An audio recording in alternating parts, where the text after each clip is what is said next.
Hello. হে মধুসূদন, রক্ষা কর। তুমি জগতের নাথ, তোমার অসীম কৃপা। সারা জীবন ধরে শুধু একথাই বলে আসছি। তুমি তো জানো, একমাত্র তুমি ছাড়া আমার সহায় আর কেউ নেই। আমি আর কদিন থাকবো, তুমি আমার জটিলকে দেখো, আমার জটিলকে দেখো। তাই তো আমি স্নান আহ্নিকেই ব্যস্ত। জটিল কোথায় গেল? জটিল, জটিল, কোথায় গেলি বাবা? আয়, স্নানের যে সময় হয়ে গেল। মা, আমি হাবুদের সাথে খেলছি, এক্ষুনি যাই মা। না, বেলা বয়ে যাচ্ছে, চটপট রান্নাটা সেরে ফেলি। এক্ষুনি জটিল এসে বলবে, মা বড্ড খিদে পেয়েছে, খেতে দাও।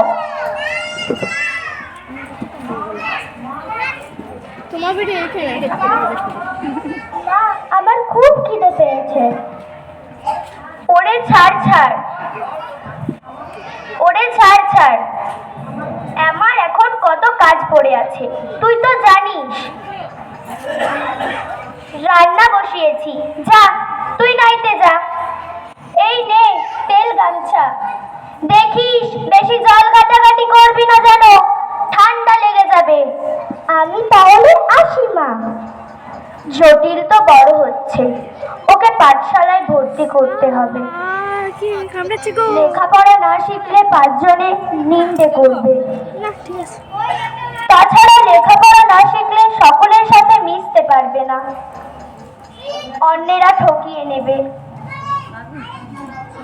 তাছাড়া ওর বাবারও তো স্বপ্ন ছিল যে আমাদের জটিল 10 জনের একজনা হবে। হে মধুসূদন, তুমি আমার জটিলকে দেখো, ও যেন মানুষের মতো মানুষ হয়। তুমি সহায় হলে আমার জটিল সফল হবেই হবে। না, রান্নাটা সেরে নি। মা, আমার স্নান হয়ে গেছে, আমার রান্নাও শেষ, আসন পাচ্ছি, খেতে বসো। বাবা জটিল, তোমাকে গুরুমশাইয়ের পাঠশালায় ভর্তি করব। তোমাকে ভালোভাবে লেখাপড়া করতে হবে। ভালোভাবে লেখাপড়া করে তোমাকে মস্ত বড় পণ্ডিত হতে হবে। কবে থেকে পড়তে যাব মা? আজ আমি গুরুমশাইয়ের টোলে গিয়ে কথা বলে আসব। চলো, হাত ধুয়ে বিশ্রাম নেবে, ততক্ষণে হাতের কাজগুলো সেরে নি।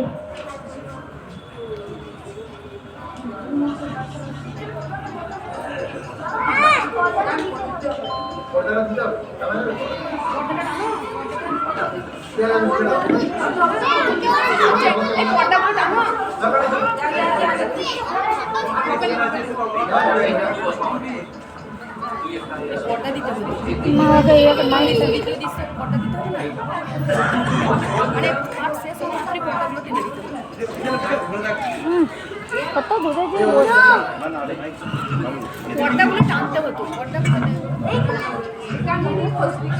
পর্দাগুলো নামিয়ে রেডি করতে হতো, পর্দাটা নামিয়ে রেডি করতে হতো বলেছিলাম।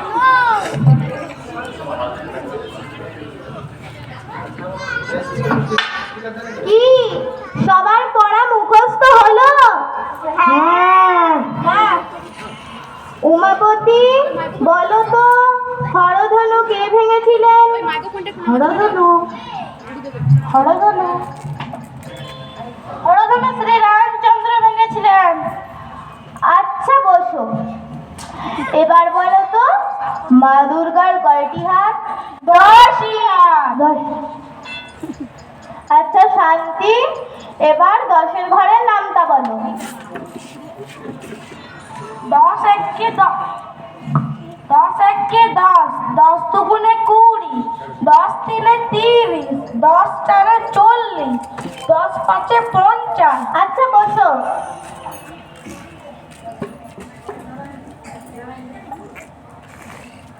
গুরুমশাই প্রণাম।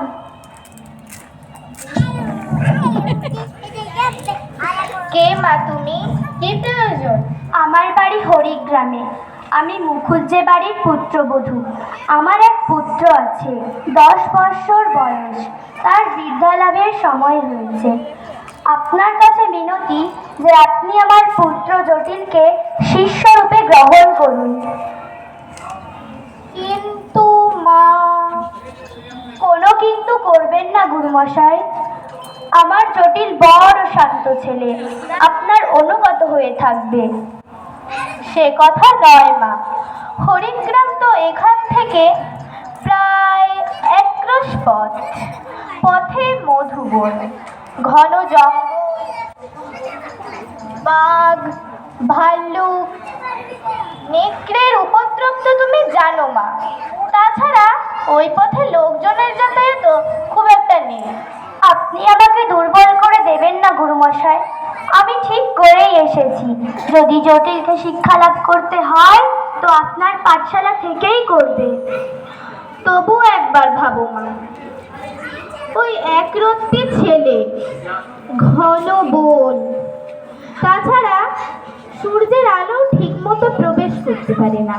আপনি অমত করবেন না গুরুমশাই, আমি ঠিক করেই এসেছি। তাছাড়া দরিদ্রের সহায়, অগতির গতি শ্রী মধুসূদন আছেন মাথার ওপর। বেশ, তাহলে আগামীকাল থেকেই জটিল আসুক।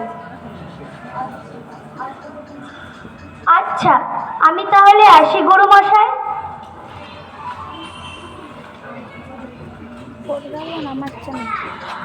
আজ সকলের ছুটি।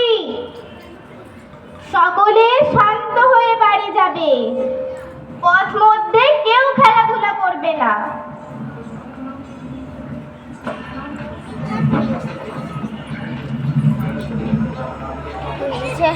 খুলে গেছে। বটনটা খুলে গেছে। জামার বটনটা। সামনেটা ঠিক আছে। মা, কি বিশাল বন! আমার খুব ভয় করছে। ভয় কি, আমি তো আছি। বারে, কাল থেকে তো তুমি আর আসবে না। আমি একা একা আসবো কি করে?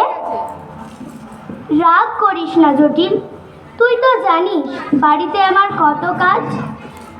তবে ফিরে চলো মা, পাঠশালায় গিয়ে কাজ নেই। বাবা জটিল, লেখাপড়া শিখে তোমাকে মস্ত বড় পণ্ডিত হতে হবে। এটা তোমার বাবার স্বপ্ন ছিল, সেই স্বপ্ন তুমি পূরণ করবে না? এতটা পথ যেতে আমার ভয় করবে মা। তুমি অযথাই ভয় পাচ্ছ। তোমাকে তো বলাই হয়নি এই বনে তোমার মধুসূদন দাদা থাকে। বনের মধ্যে তোমার যখনই ভয় করবে তুমি তখনই তাকে স্মরণ করো, তিনি তোমাকে রক্ষা করবেন। মধুসূদন দাদা কে? তিনি সাক্ষাৎ নারায়ণ, দরিদ্রের বন্ধু, বিপদ তারণ। বাবা জটিল,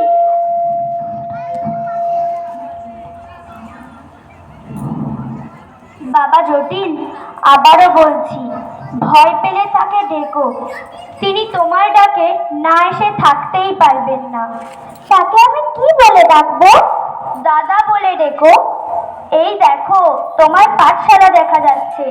তুমি মন দিয়ে পড়াশোনা করো, আমি আছি। ছুটি হলে একসাথে বাড়ি ফিরে যাব। আচ্ছা মা। কি বলো মশাটাকে? আমাকে মশাই খাই দিল।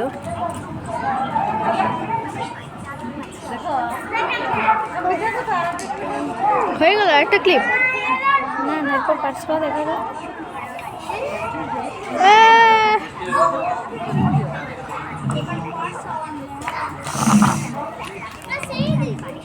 ব্যথা করছে।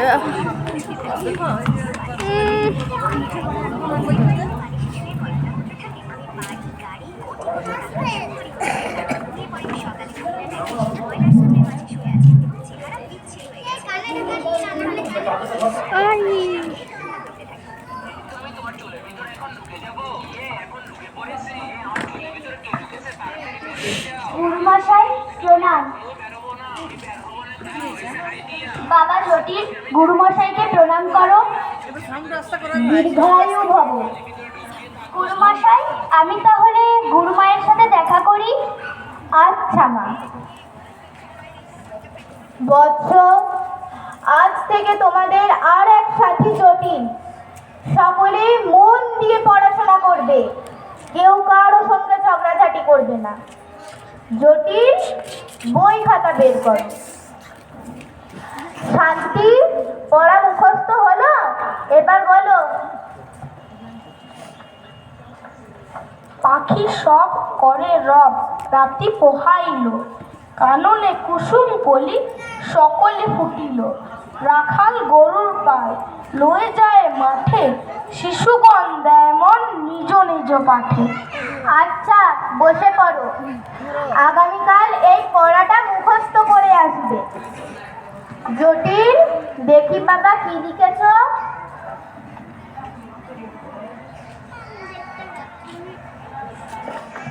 আচ্ছা, বেশ হয়েছে। এবার সকলে একটু পড়ো।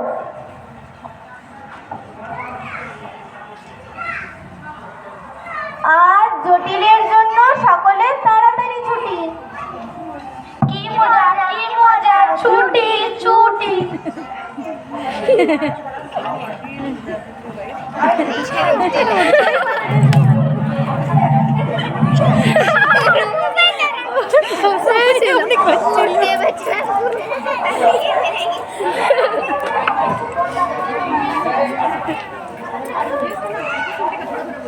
আরেকটা ক্লিপ হবে, বন্ধ কর। সাবধানে যাবি বাবা, ভয় করিস না। না মা, যাবো না, খুব ভয় করছে। বাবা জটিল, তোকে তো বলছি, বনের মধ্যে যখনই ভয় করবে মধুসূদন দাদাকে ডাকবি, তিনি তোকে ভরসা জোগাবেন। আচ্ছা মা, আসছি। রক্ষা করো মধুসূদন। হ্যাঁ,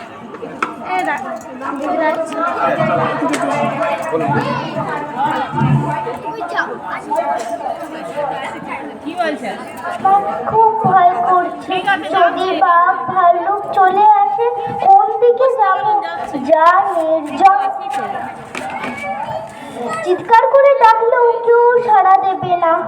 যদি ভূত প্রেত দৈত্য দাঁড়ো চলে আসে কোন দিকে যাব? কি করব? ঘাটটা তো মুটকে নেবে, মা বলার তো সময়ও পাবো না। মা মা মা মা তো বলেছিল যখন তোর ভয় করবে তখন তোর মধুসূদন দাদাকে ডাকবি। হ্যাঁ হ্যাঁ, দাদাকেই ডাকি। মধুসূদন দাদা, মধুসূদন দাদা, দাদা দাদা, তুমি কোথায়? আবার ডাকি, দাদা দাদা, এসো, আমার ভীষণ ভয় করছে, এসো না। কি রে ভাই, কাঁদছিস কেন? কাঁদবো না, সেই তখন থেকে তোমাকে ডাকছি, তুমি এত দেরি করলে কেন? আমাকে তোর মতো অনেকেই কাঁদতে কাঁদতে ডাকে, সকলের কাছেই তো যেতে হয়। সবাই আমার মতো ভয় পায়। চল, তোকে পাঠশালায় পৌঁছে দিই। তোমার ঘর বুঝি বনে? তুমি আমাদের সাথে থাকো না কেন? ওই দেখ, তোর পাঠশালা দেখা যাচ্ছে। যা, ফেরার সময় ভয় পেলে ডাকিস, আমি বাড়ি পৌঁছে দেব। পাঠশালা আছে। এই তো সবাই এসে গেছে।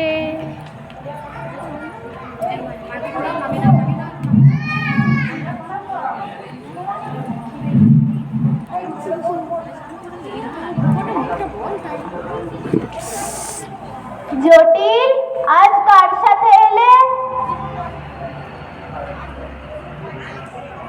বনে আমার এক দাদা থাকে, সে আমায় পৌঁছে দিয়ে গেল এবং ফেরার সময় বলে গেল বাড়ি পৌঁছে দেব। আচ্ছা বেশ, এবার সকলে মন দিয়ে পড়াশোনা করো। আমার মায়ের শরীরটা অসুস্থ, কবিরাজ ডাকতে হবে।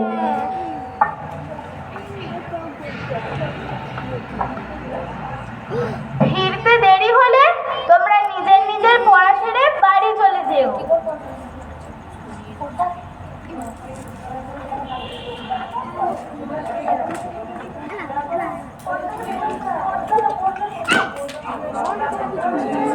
বেশি কথা বলিস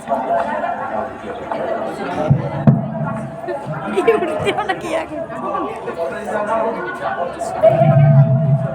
মা মা আমি চলে এসেছি। পথে ভয় করেনি? খুব ভয় করছিল, খুব কাঁদছিলাম। কাঁদতে কাঁদতে দাদাকে ডাকলাম। তারপর দাদা হাসতে হাসতে আমার কাছে এলো। কত গল্প করলাম, কত তাড়াতাড়ি পৌঁছে গেলাম পাঠশালায়।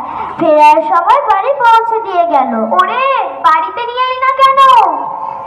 কত বললাম, কিছুতেই এলো না। হে মধুসূদন, হে লীলাময়, তোমার লীলা কেউ বুঝতে পারে না।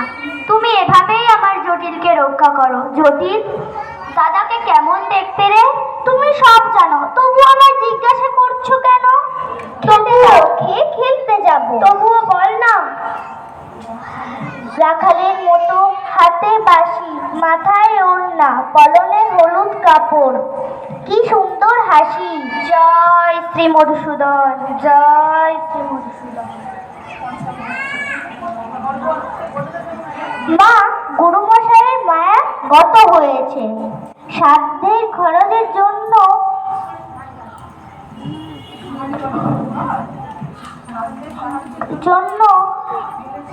বলেছে, গুরুমশাই বলেছেন প্রত্যেককেই কিছু না কিছু দিয়ে ভাবে সাহায্য করতে হবে। তুই কি বলেছিস? আমি বলেছি মাকে সব বলবো, মা যা বলবে তাই এনে দেব। বাবা জটিল, আমাদের যা দশা, আমরা আর কি দেব? আমরা যে দয়ার পাত্র। যাক, পাঠশালায় যাওয়ার পথে তুই দাদাকে সব বলবি। সে যা বলবে তাই গুরুমশাইকে জানাস। আচ্ছা মা, আসছি। এ যাত্রা রক্ষা কর মধুসূদন।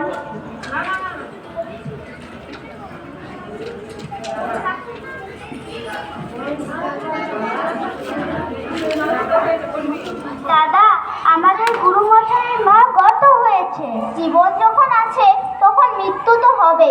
গুরুমশাই কেমন আছেন? গুরুমশাই ভালো নেই, তার খুব চিন্তা। সাধ্যের খরচ কিভাবে জোগাড় করবেন, সেজন্য তিনি প্রত্যেক শিষ্যদের কিছু না কিছু ভাবে সাহায্য করতে বলেছেন। তা তুই কি বলেছিস? আমি বলেছি মাকে সব বলবো, মা যা দেবেন তাই এনে দেবো। মা কি দেবো বললো রে? মা বলেছে আমাদের কাছে কিছুই নেই, যা দেবার সব মধুসূদন দাদা দেবে। তুমি বলো দাদা, আমি গুরুদেবকে কি উত্তর দেব? তাই তো রে, কি দেওয়া যায় বলতো? আমি জানি না। আচ্ছা, তোর গুরুমশাইকে বলে সাধ্যে যা দই লাগবে সবটা তুই দিবি। ঠিক আছে, তুমি এখন যাও, ফেরার সময় তোমার সাথে গল্প হবে।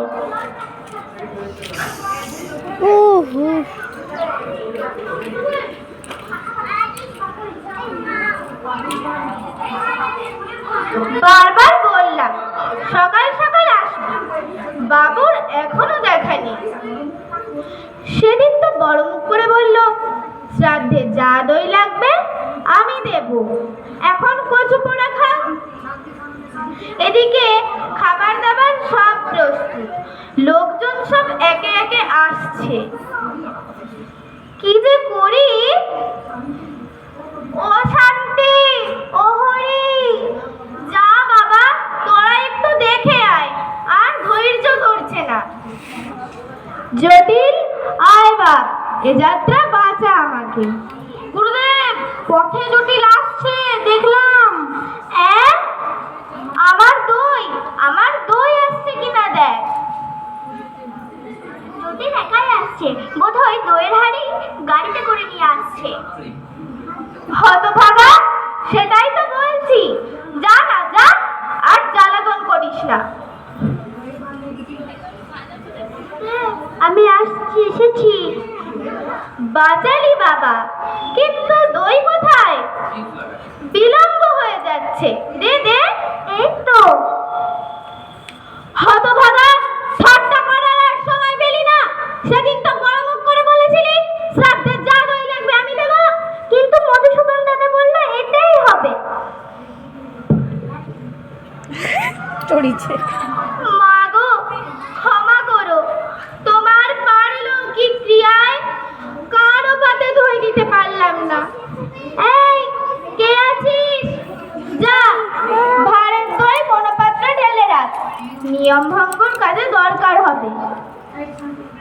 যাচ্ছি গুরুদেব।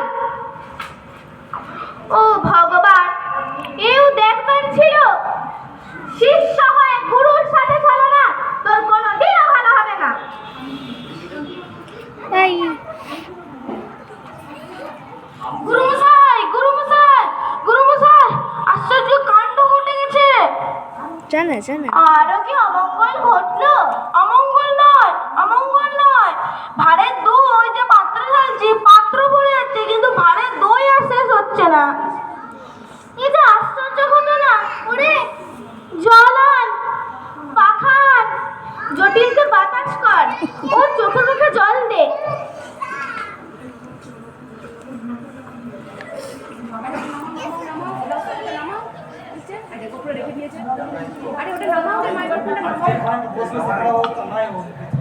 বাবা জটিল, চোখ খোল বাবা, চোখ খোল। আমি না জেনে খুব অন্যায় করে ফেলেছি। চোখ খোল বাবা, তোর কিছু হলে আমি কি জবাব দেব? চোখ খোল বাবা, চোখ খোল। জটিল, বাবা জটিল আমার।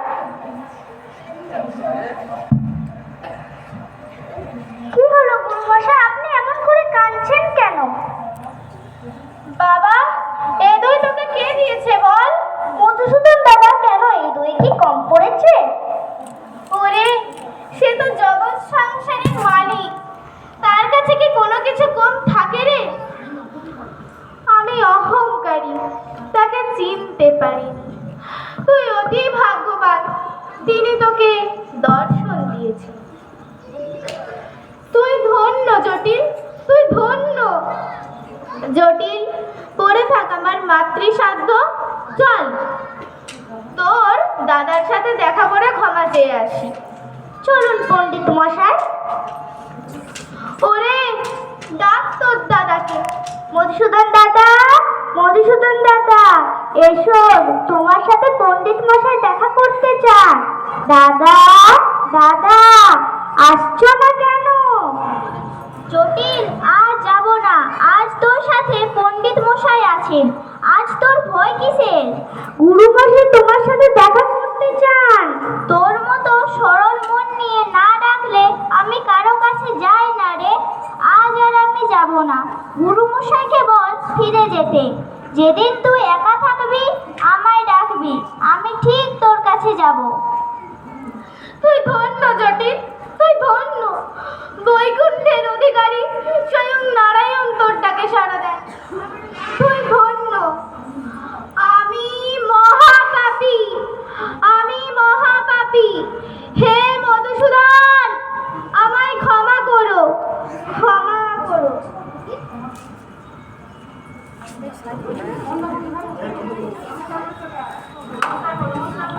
নমস্কার।